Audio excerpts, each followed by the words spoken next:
यही शिवकर सती का योग अग्नि से अपने शरीर को भस्म कर देना। दर्शकों का हाहाकार, शिव पार्षदों का प्राण त्याग तथा दक्ष पर आक्रमण, रिभुजाओं द्वारा उनका भगाया जाना तथा देवताओं की चिंता। ब्रह्मा जी कहते हैं, नारद, मौन हुए सती देवी अपने पति का सादर प्रणाम करके शांति चित हो सहसा उत्तर दिशा में भूमि पर बैठ गई। उन्होंने विधि पूर्वक जल का आचमन करके वस्त्र ओढ़ लिया और पवित्र भाव से आंखें मूंद कर पति का चिंतन करती हुई वे योग मार्ग से स्थित हो गई। उन्होंने आसन को स्थिर कर प्राण और अपान को एक रूप करके नाभि चक्र में स्थित किया। फिर उदान वायु की बलपूर्वक नाभि चक्र से ऊपर उठाकर बुद्धि के साथ हृदय में स्थापित किया। तत्पश्चात शंकर की प्राण वल्लभा अनिंदिता सती उस हृदय स्थित वायु को कंठ मार्ग से भ्रूकुटियों के बीच में ले गई। उस प्रकार दक्ष पर कुपित हो सहसा उसका शरीर को त्यागने का इच्छा से सती अपने संपूर्ण अंगों में योग मार्ग के अनुसार वायु और अग्नि की धारणा की। उसके बाद अपने पति के चरणाविंदों का चिंतन करती हुई सती ने अन्य सब वस्तुओं का ध्यान भुला दिया। उनका चित्त योग मार्ग से स्थित हो गया, इसलिए वहाँ उनके पति के चरणों में अतिरिक्त और कुछ नहीं दिखाई दिया। मुनि श्रेष्ठ सती का निष्पाप शरीर तत्काल गिरा और उनकी इच्छा के अनुसार योग अग्नि से जलकर उसी क्षण भस्म हो गया। उस समय वहाँ आए हुए देवता आदि जब यह घटना देखी तब वे बड़े जोर से हाहाकार करने लगे। उनका वह महान, अद्भुत, विचित्र एवं भयंकर हाहाकार आकाश में और पृथ्वी तल पर सब और फैल गया। लोग कह रहे थे, हाय, महान देवता भगवान शंकर की भस्म प्रेयसी सती देवी ने किस दुष्ट के दुर्व्यवहार से कुपित हो अपने प्राण त्याग दिए। ब्रह्मा जी के पुत्र दक्ष की बड़ी भारी दुष्टता तो देखो, सारा चराचर जगत उनकी संतान है।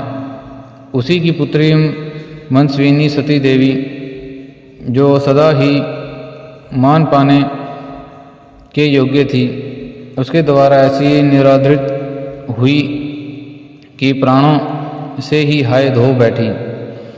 भगवान वृषभध्वज की प्रिया सती सदा सभी सत्पुरुषों के द्वारा निरंतर सम्मान पाने की अधिकारिणी थी। वास्तव में उसका हृदय बड़ा ही असहिष्णु है। वह प्रजापति दक्ष ब्राह्मण द्रोही हैं, इसलिए सारे संसार में उसे महान अपयश प्राप्त होगा।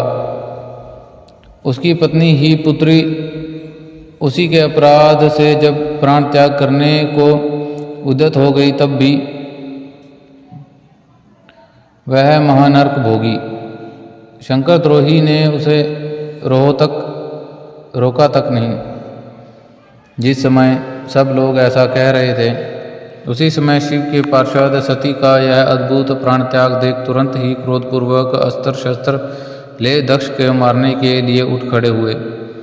यज्ञमंडल के द्वार पर खड़े हुए वे भगवान शंकर के समस्त 60,000 पार्षद, जो बड़े भारी बलवान थे, अत्यंत रोष से भर गए और हमें धिक्कार है ऐसा कहते हुए भगवान शंकर के गणों में सभी वीर युद्धपति बारंबार उच्च स्वर वे हाहाकार करने लगे।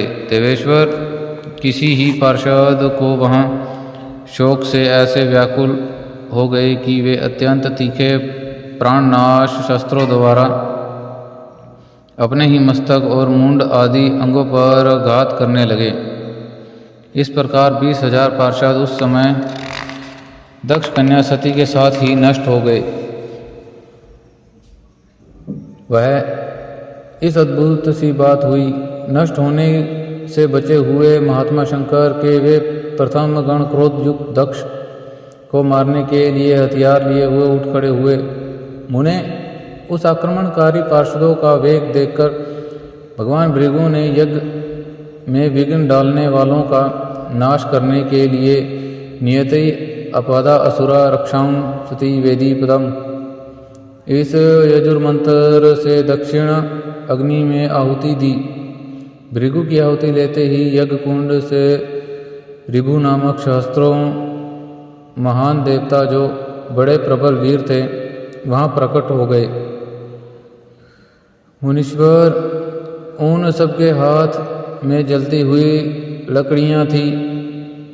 उनके साथ प्रथम गणों का अत्यंत विकट युद्ध हुआ जो सुनने वालों के भी रोंगटे खड़े कर देने वाला था। उस ब्रह्म तेज से संपन्न महावीर ऋभुजाओं की सब ओर से ऐसी मार पड़ी जिसे प्रथम गण बिना अधिक प्रयास के ही भाग खड़े हुए। इस प्रकार उन देवताओं उन शिवगणों को तुरंत मार भगाया। यह अद्भुत सी घटना भगवान शिव की महाशक्तिमती इच्छा से ही हुई। वह सब देखकर ऋषि इंद्रादि देवता मरुदगण विश्वेश्वर देव अश्विनी कुमार और लोकपाल चुप ही रहे। कोई सब ओर से आकर वहाँ भगवान विष्णु से प्रार्थना करते कि किसी तरह विघ्न टल जाए। वे उद्विग्न हो बारंबार विघ्न निवारण के लिए आपस में सलाह करने लगे। प्रथम गणों के नाश होने और भगाए जाने से जो भावी परिणाम होने वाला था उसका भली भांति विचार करके उत्तम बुद्धि वाले श्री विष्णु आदि देवता अत्यंत उद्विग्न हो उठे। उन्हें इस प्रकार दुरात्मा शंकर द्रोही ब्रह्मबंधु दक्ष के यज्ञ में उस समय बड़ा भारी विघ्न उत्पन्न हो गया। ओम नमः।